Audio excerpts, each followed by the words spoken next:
You've made your way to progressively older.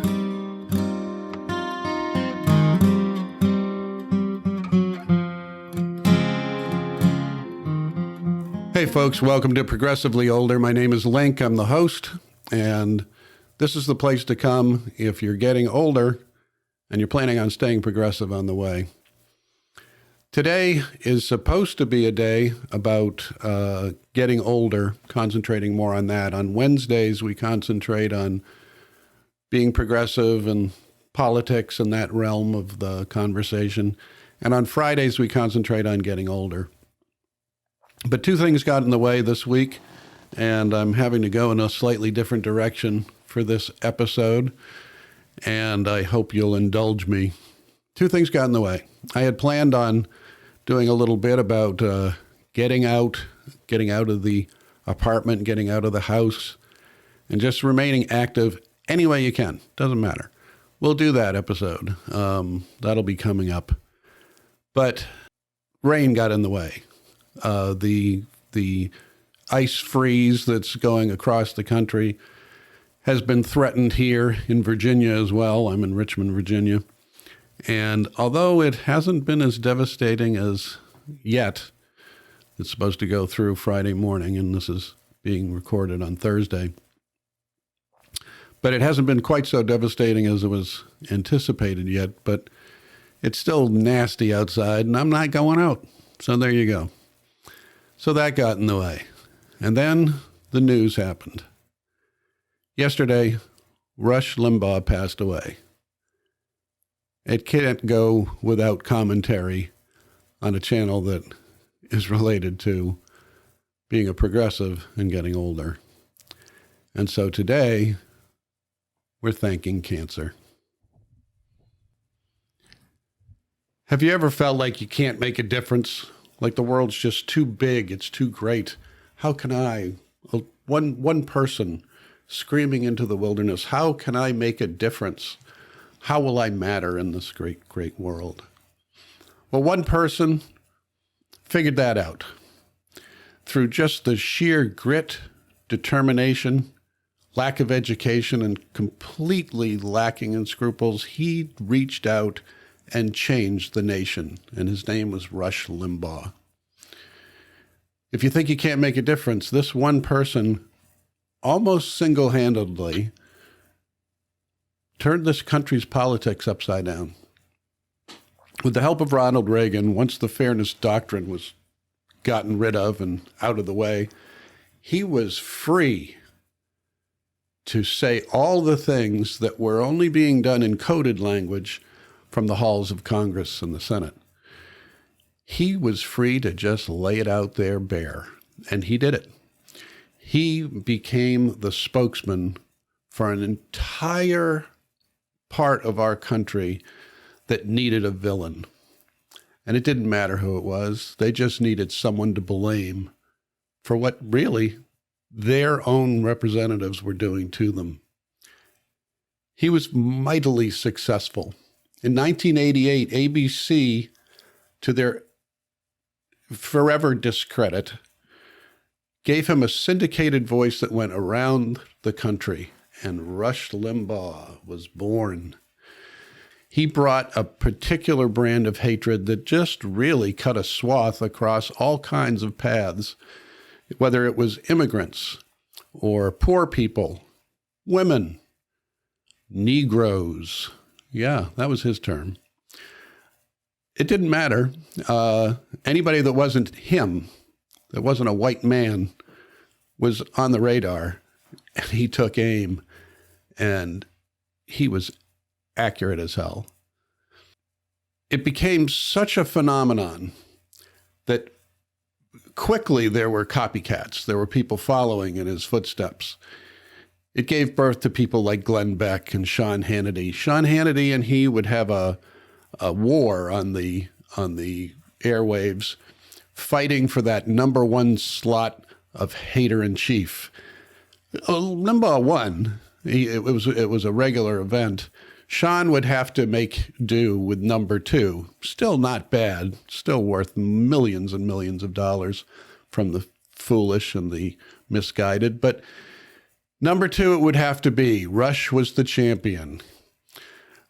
Let's look at a couple of clips. Now, we're not going to do a lot of them. I'm just going to give you a couple of, just a flavor of who he was. These are simply representative. He has 30 years of daily offerings that are similar to this. Every single program that he ever did, you'd be able to lift a little bit out and share in this montage that I'm going to share with you now. We're going to do a couple, just in case you're not familiar with who Rush Limbaugh really was. A little history lesson for you. If any race of people should not have guilt about slavery, it's Caucasians. The white race has probably had fewer slaves and for a briefer period of time than any other in the history of the world. No other race has ever fought a war for the purpose of ending slavery, which we did. Nearly 600,000 people killed in the Civil War. It's preposterous that Caucasians are blamed for slavery when they've done more to end it than any other race. So, nigga with an A on the end. Well, I think I can now. Isn't that the point? Because it's not racist. That's the point. I could be talking about a male. I could be a Chinese male, a guy at the laundromat. I could be talking about a man. That's what she said it means. Because it's not racist. How many Native Americans, how many Indians were killed by the arrival of the white man through disease and war? And how many people have died since the white man arrived here due to lung cancer, thanks to the Indian invented custom of smoking tobacco? Who are the real killers here? Where are our reparations? Well, it's a good point. You know how to stop abortion? Require that each one occur with a gun. They have discovered that Obama does have slave blood. You put your kids on a school bus, you expect safety, but in Obama's America, the white kids now get beat up with the black kids cheering, yeah, right on, right on, right on. What does it say about the college co-ed Susan Fluke, who goes before a congressional committee and essentially says that she must be paid to have sex? What does that make her? It makes her a slut, right? Makes her a prostitute. She wants to be paid to have sex. She's having so much sex she can't afford the contraception. She wants you and me and the taxpayers to pay her to have sex. What does that make us? We're the pimps. Wouldn't have been voted president if he weren't black. When I hear Chinese or Japanese, it sounds like all the same word. If you have money, you're going to get a house on the beach. If you don't have money, you're going to live in a bungalow somewhere. Right. That's right. But we're talking about health care. What's the difference? Everybody's making immigration proposals these days. Let me add mine to the mix. Call it the Limbaugh laws. First, you immigrate to our country, you have to speak the native language. You have to be a professional or an investor. No unskilled workers allowed. Also, there'll be no special bilingual programs in the schools with the Limbaugh laws, no special ballots for elections, no government business will be conducted in your language. Foreigners will not have the right to vote or hold political office. If you're in our country, you cannot be a burden to taxpayers. You are not entitled to welfare or food stamps or other government goodies. You can come if you invest here, an amount equal to 40,000 times a daily minimum wage. If not, stay home. But if you want to buy land, it'll be restricted. No waterfront, for instance, and as a foreigner, you have to relinquish individual rights to the property. And another thing, you don't have the right to protest. You're allowed no demonstrations, no foreign flag waving, no political organizing, no bad-mouthing our president or his policies. You're a foreigner. Shut your mouth or get out. And if you come here illegally, you're going to jail. So there you go. Any day of the week, you could pull out a clip or 3 or 10 from his daily show that would be pretty much equally as egregious as what you've just seen, equally as disgusting. He became such a force, such a staple in right-wing radio. He created right-wing radio. He created an entire genre of broadcasting that continues to this day and continues to poison the public discourse.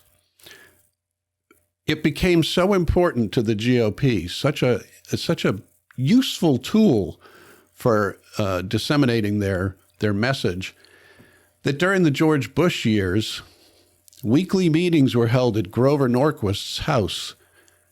Full disclosure, he was a high school classmate of mine. But Grover would host senators, representatives, and members of the media, Rush and Hannity being regular attendees at these meetings, and a fine message would be crafted for the week. What would we hammer home to the easily led and simply fooled audience that we have developed and cultivated? What are we going to send out on the airwaves to those people? And not just the airwaves. The same message would be repeated from the halls of Congress in speeches, from the Senate, from the House. These people would regurgitate the same messages, the same taglines, the exact same things over and over and over again, pounding them into the psyche of the unsuspecting sycophants that would just lick at the tit and find sustenance in the words of these egregiously unscrupulous people. And it worked. It worked beautifully. It worked so well. What Rush and his cohorts could do on the radio was still verboten from the halls of Congress. In other words, the coded hate speech that had become well known but still cultivated from the halls of Congress. You could only go so far with your speech, and then you just had to watch it. You had to have plausible deniability. Well, all of this hate speech on broadcasting gave birth to Donald Trump. And Donald Trump took that same disregard of the coded word right into the halls of the White House. And now it was just wide open. There was no hiding it anymore, and there was no need to. There was enough of a base that would applaud the open racism, the open misogyny. It didn't matter anymore. You could be Donald Trump, and you could win. It was amazing. This is the legacy of Rush Limbaugh. And I think we only have cancer to thank. Now, cancer is a horrible and debilitating disease. It took my sister in a horrible way. It was ugly. But even Hitler had probably the greatest labor laws in the most progressive labor laws on the planet during his time as Führer. So even the most evil thing on the planet, which Hitler certainly qualifies, cancer did us a favor. He needed to go. Somehow he needed to be removed. We had taken this to the extreme that now we have dangling around the neck of Rush Limbaugh the Presidential Medal of Freedom. Just think about that for a second. The people that he shares that with: Mother Teresa, Maya Angelou, Jackie Robinson, the people that made great sacrifices and were incredibly just spectacular, unique people. And Rush Limbaugh, that's in that same conversation now. What a sad day. What a sad thing to have that dangling around your neck today and to look down and say, wow, let's have a party and we'll all get together, the Presidential Medal of Freedom winners, and see Rush walk in the door with a big cigar. No, it's good he's gone. I can't sit here and be neutral. Like many of the broadcast news sources will find that they have a responsibility to have this neutral voice when they're reporting upon the death of a great evil, a great disservice to this country, a cancer within a cancer took this man from the earth. And I'm delighted that the era isn't over. The Rush Limbaugh era will far outlive him. That's the great sadness of his entering the conversation in the first place. This day is supposed to be about getting older. Well, if anybody made me feel older, weak, depleted, it was Rush Limbaugh. He did it in so many ways. He certainly did it psychically. He did it morally. He did it ethically. He made me old and decrepit far before my time. I was in my 30s when I first discovered Rush Limbaugh, and at first when I listened to it, I just thought it was a joke. I thought it was being done as a parody. And then I realized that no, there are people listening to this and taking it seriously. Still seemed funny. Had to be this little strange little offshoot of America that didn't really have much influence. But no. They stormed the Capitol last month because Jews with lasers were burning down forests in California. This is where it brought us to.